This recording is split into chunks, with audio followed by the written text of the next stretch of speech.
Hey guys! In the last episode we talked about the 5 fundamental tools to start in your lifestyle photography. Now that you have invested in all that gear and you're super excited to begin this journey, you might be wondering, Rafa, I'm super pumped, I'm ready to go, but could you remind me how to find my first paid client again? Well, I got the answer in today's episode, so stay tuned and let's get your first booking.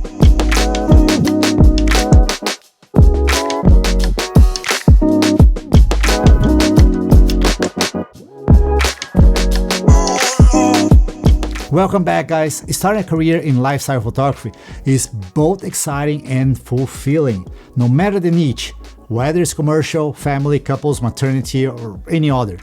You are in for an adventure. However, find your first paid client can take some time, but don't panic, because I'm here to show you the path to book your first client. I'll tell you this, most successful photographers went through the same process in the beginning, trying to find out how to start and book their clients. So you're not alone. Building a reputation and getting noticed takes time, but with dedication and persistence, you'll get there for sure. In this episode, I will focus more on family photography, which I will consider anything from couples, maternity, newborns, and extended family sessions. There are different approaches to commercial and other types of lifestyle photography and cinematography, and I will cover that in separate episodes. So, when you're just starting out, you might not have a solid portfolio.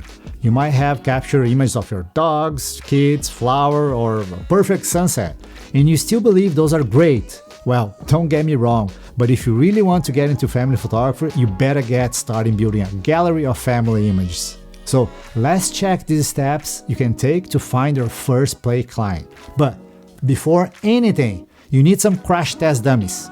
No, not literally. You need to practice your photography, that's what I mean. You might not be as ready as you think you are to start shooting a paid session. You need to be out there with a real family and start capturing some images for free. Yeah, I know that's not what you want to hear, but trust me, that's for your own good. That's your test drive. Okay, imagine this. I use this example a lot. Imagine that you don't know how to drive. In fact, you never sat in the car's driver's seat, but now you bought a car and you're going to the DMV to get your driver's license and take the driving test. So tell me, do you think you'll pass or fail? Well, let's see, shall we? Well, you might think you know how to drive because you've seen your mom, dad, friends, uncle, husband drive, whatever. Or you have watched movies and you think, oh, there's no secret, Rafa, I can do this. Well, the chances of you failing that test without practicing is high. And you might even scare the heck out of the driving instructor. Oh, should I write them a note? Pull over up here and turn off the engine. The same applies to photography. You need to test drive before you start charging for sessions. Get comfortable with your camera first. There are so many different settings or ways to capture a photograph, and if you don't practice, the chances of giving your client bad photos are pretty much there. So practice. And who better than your friends to help you out? Yes, that's what friends are for, right? Starting free sessions with your friends means you have more freedom to make mistakes, and you'll be more comfortable since you know them and the session will flow more naturally.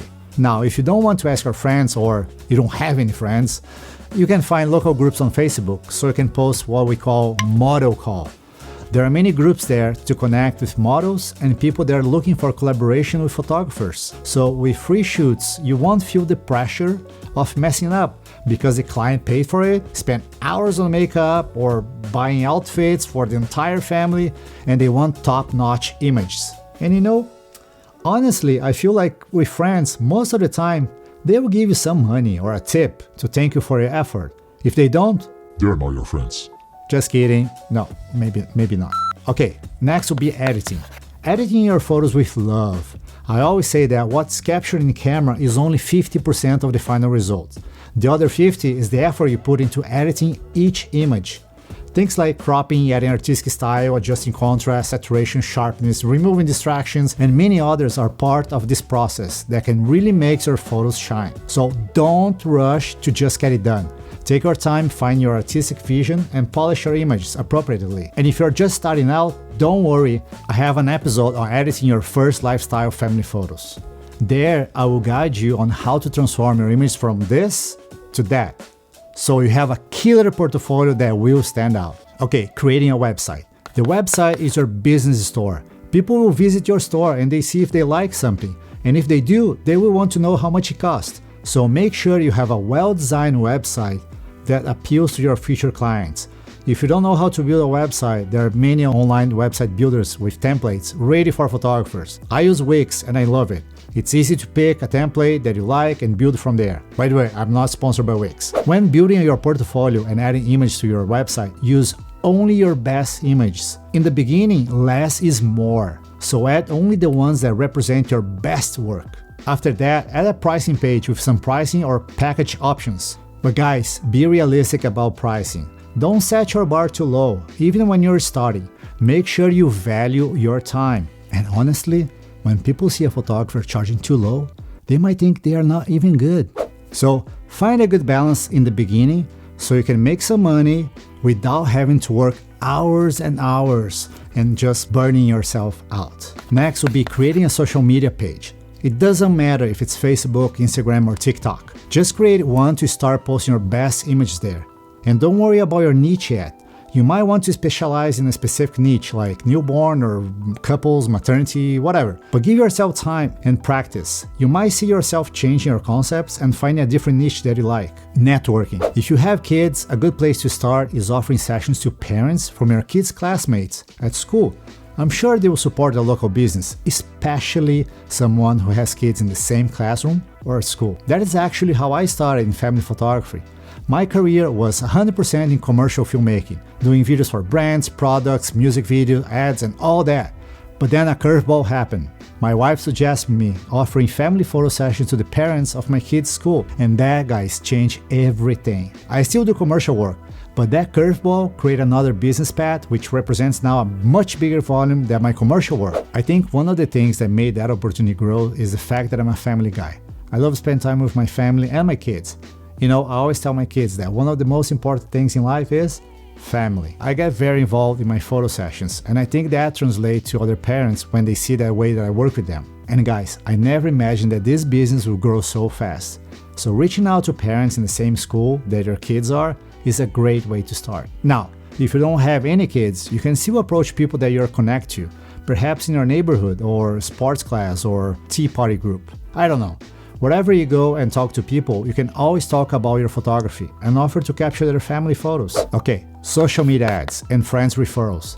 Ideally, one of the best things to do is to ask your friends to share the photos that you capture of them on their social media and, of course, tagging you. This will definitely spread the word about you. In this business, word of mouth is very powerful, and in most cases, the majority of your bookings will come from referrals. So building that takes a bit of time. But it's like snowball rolling down the mountain. It will only get bigger. So be patient. Keep posting and encourage people to share your work. Now, there are other options like ads that you can pay on Facebook or Instagram or any other platform that helps spread the word. I have tried that in the past, but in my opinion, it didn't help much.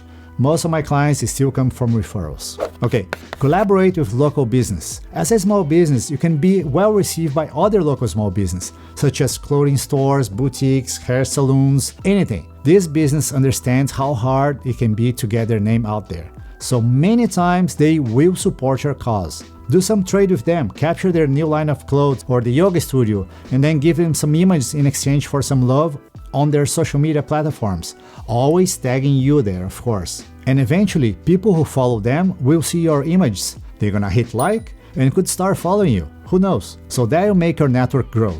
Add promotions on your website and social media. Create like flash sales or discounts or whatever you believe is right to attract new clients. People are always looking for discounts. Just make sure to post and enforce them a few times so they can see more often. You can even tie a paid ad for your discounts to see if it works for you. So these are the things that help you book your first paid client. Now, this is very, very important. Capturing family photos is a symbol of trust from the families with you. They want to keep their kids' milestones or their family adventures every year, and they hire you because they believe you will do a great job of keeping their memories alive. So it's a big responsibility for you, and you can only return that trust with images that they will love. And seriously, there's nothing more special than an email or a phone call from your client saying how much they love their images. It's super cool.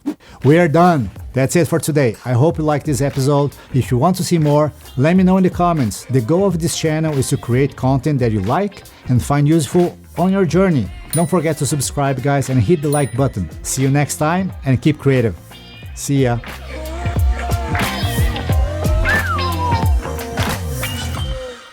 Okay, done.